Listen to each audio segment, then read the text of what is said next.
All right, folks, got quarterback Tyler Van Dyke here. If you have questions for Tyler, please use the hand raise function and wait to be called on. We will start off with Adam Lichtenstein from the Sun Sentinel. Adam. Hey, Tyler. So, you talked about on Saturday, how you felt like you needed to play better. What were some of the things that, looking back over the film, that you identified as like things you could improve on?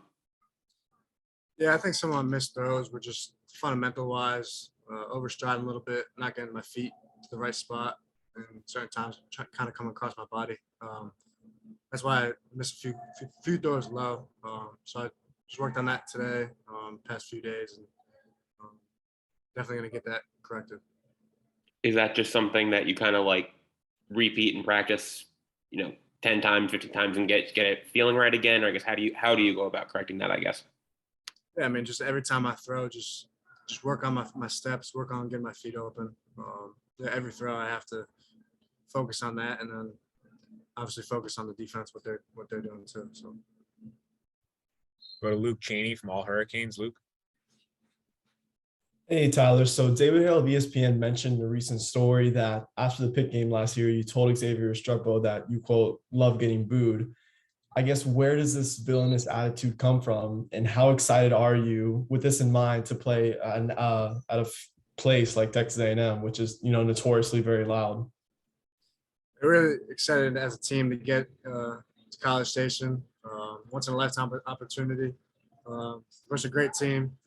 They have a great defense, many players, high recruits, good players. So it's going to be a challenge, and we're going to be ready for it.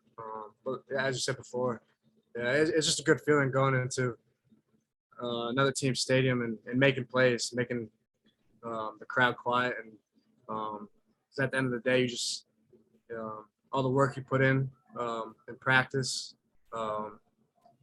you're the ones feeling it. You're the ones getting excited after we score a touchdown at an away stadium. So that's why I said that. We'll go to Alex Bacciacci from WFOR. Alex.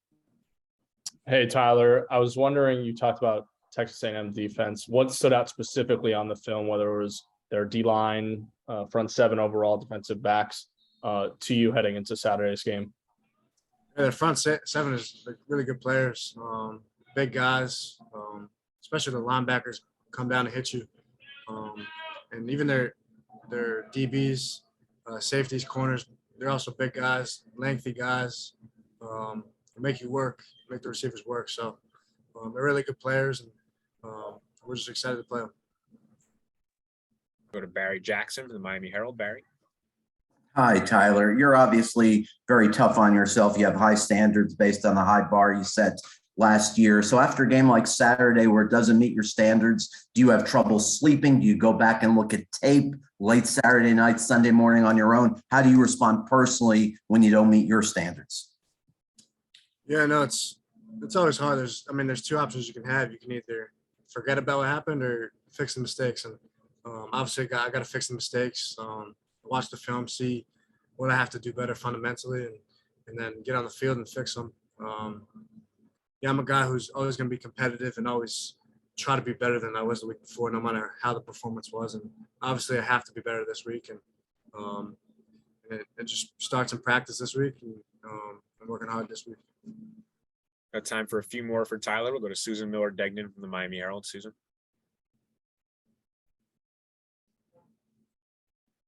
you're on mute. There you go.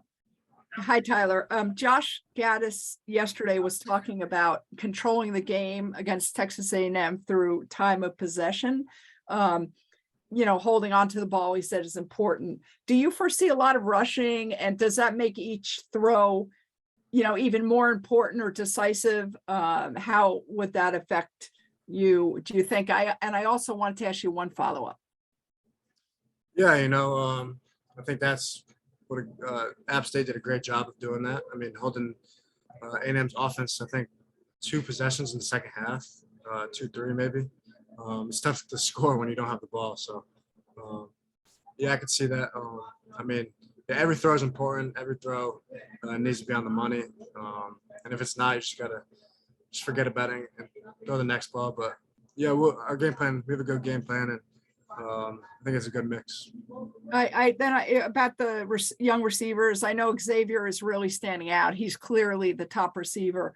Are you still looking for a go-to guy other than him? And can you talk about the other guys, how they're coming along, and also Keyshawn? Yeah, I mean, I think there's a few guys coming along. I mean, if you guys don't see in the games, I see them practice all the time.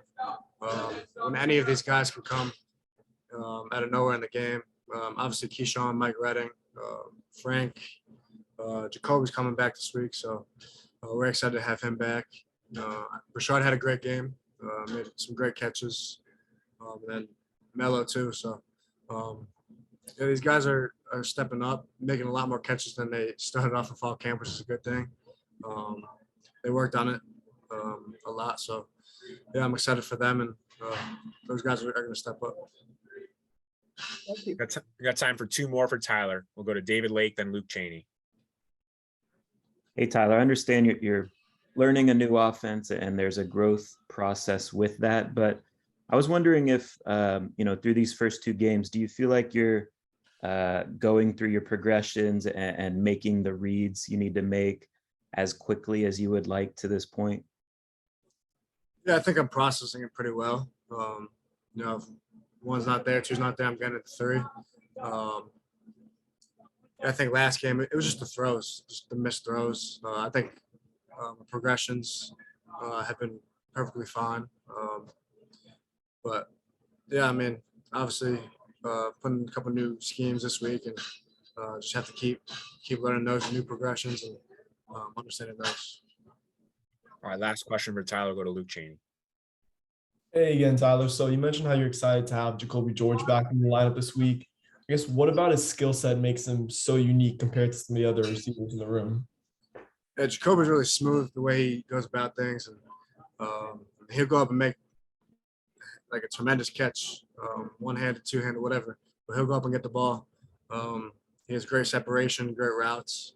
He's fast, so yeah, he's a quarterback's friend, and that's what I like about him. He's a playmaker.